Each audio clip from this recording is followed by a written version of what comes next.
He's so fat slow. Oh.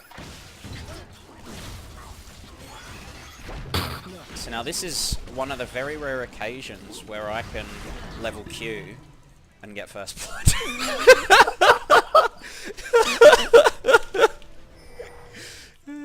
Oh, there's more. What's she doing? What is she doing? Hello and welcome to episode 4 now of Jungle Nunu Only to Challenger. I just completed my promo game out of Plat 5 and got auto-promoted into Platinum 3, so I'm pretty happy about that. Got a few things to go through on this video, some plays, some game recaps and that type of thing, so let's get into it. Okay, so I'm going to go through a few clips here to kind of show you what a good early game Nunu looks like. Now, early game for Nunu is the first 3 to 6 minutes.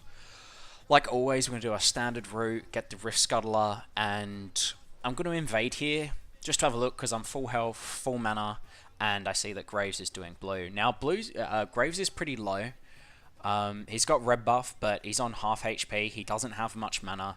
And my job here is just to ensure the steal on this blue. So I can shoom and smite at the exact same time. He misses his little buckshot thing on me. Really good piece of microplay here where I dodge out of Darius's spinning axe to avoid the damage, to avoid the heal. Echo flashes over, gets the kill. Now he's got red buff. So essentially the takeaway here is we've burnt health on the top lane. We've killed their jungler, we've stolen his red buff, we've got first blood.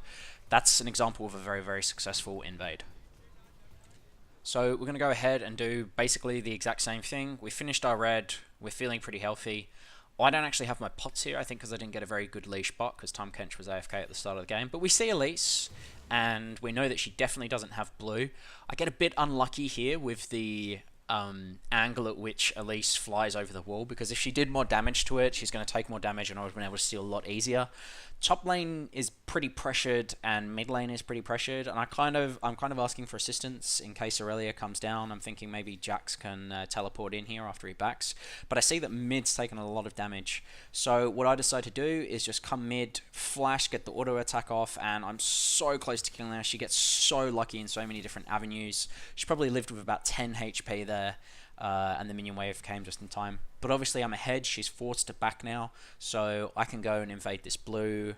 The top's pretty pressured, the minions are pushing up, Jax has gone back and he's bought, so he's probably full HP, full mana, while Aurelia's not. I steal it.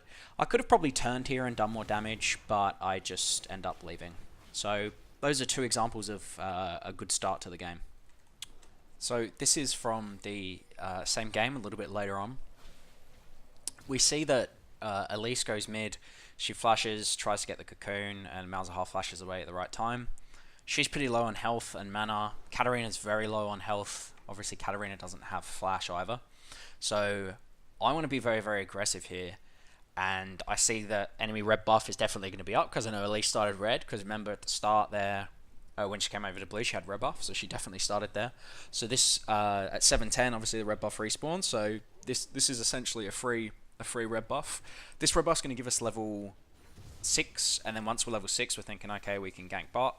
So I go down bot, I ping it, get a bit of a bait. I don't know whether Zayu was baiting or maybe just got caught, but the Time Kench plays it really, really well. I flash in here.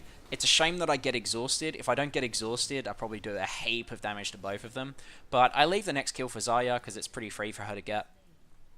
And then I think she continues to push the lane while I run off and do dragon. So I quickly want to talk about what I've kind of achieved here. So I'm going to pause the video.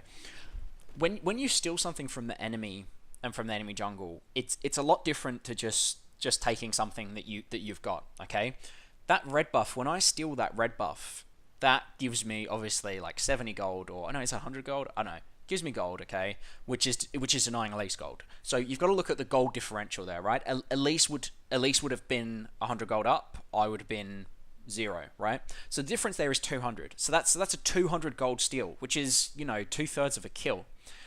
Then obviously once I've got that, I've got the level 6 pressure, so I can go bot. So I go bot and I kill bot lane.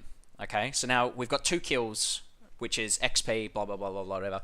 Zaya's got a free lane where she can shove minions. So now we're denying bot lane the minions that were there. We're getting turret damage, which means it's easier to close out the game because the turrets are more dead. And now I'm getting dragon. So from that simple transition there, if you add up all of those things together, the amount of equity that I've produced from Nunu in the last, say, minute of gameplay is absolutely out of this world. I've produced so much positive equity for my team that this is essentially how you win games. So that small play there where I've stolen red buff, I've denied that pressure from other lanes from Elise of having a red buff, denied her having the level 6 ups on her damage and whatever else. I've helped bot lane, I've given them free farm, and now I'm taking dragon. Add up all of those things, and that's such a game-breaking advantage to have over the enemy at this stage. So that's why I play Nunu, because of situations like that. And obviously I can solo dragon here, so bot lane can just shove it out and there's no issue. Bot lane's dead, so Malzahar can be a little bit more free, pushing mid, blah, blah, blah, blah, blah. Anyway, I just wanted to point out how equity in League of Legends, when produced, is incredibly useful for your team, and how Nunu has such great ability to produce that equity. So I got one last clip today, and essentially I just want to talk about one of the very strong capabilities of Nunu that I don't think people appreciate so much. So in this clip, I'm going to pause it here. What do you think? What do you think I'd do in this situation? So, or what would you do if you were here, given what you can see on the screen? Okay, now one obvious answer is walk back to the turret and press B. Okay. Another answer is, maybe hit the minions mid. It's kind of hard because you haven't got much context on what's happened, where the enemy jungler might be, all those kinds of things. But I'm going to play the clip through and basically show you that even though I start this clip with 450 HP, so maybe 20% HP and essentially 0 mana, it's not hard for Nunu to turn that situation into something that's a lot more desirable. So we just go over to blue buff, we kite it around a little bit, we smite it, we get the heal, we then have the larger consume, so we pop off the consume, we run over, we do a bit more farming. Now we don't actually get health from Grump, or not that much anyway, but it doesn't really cost us much to do it because we've got the blue buff ticking, and then once I go down and get the scuttle in the river, the situation suddenly becomes one where I'm no longer at a disadvantage for not backing, okay? Because I only had 600 gold in that situation. There's not much I can benefit from backing and getting, okay? But what I can do here now, as you can see, I'm full HP, essentially full mana.